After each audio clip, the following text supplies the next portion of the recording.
Sofa விஜய்னு சட்டசபையில் சும்மா கர்ஜிச்சிருக்காரு. யாருன்னா நம்மளுடைய ஆப்போசிட் டீமான உதயநிதி அவர்கள். அதில் என்ன ஒரு விஷயம் அவர் சொல்ல வர்றாருன்னா, 2 கட்சிகளை விஜய் அவர்கள் சந்திக்க போகிறதுக்கு முன்னாடி பெரிய பெரிய சோஃபாக்கள் அவங்க வீட்டில் போய் இறங்குச்சு.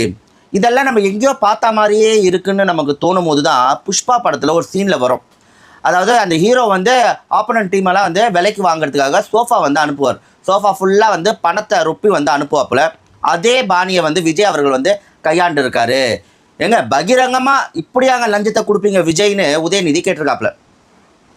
நான் என்ன சொல்கிறேன்னா, இந்த சீனை கிரியேட் பண்ணி வச்ச ஆளுங்களே டிஎம்கே தான்.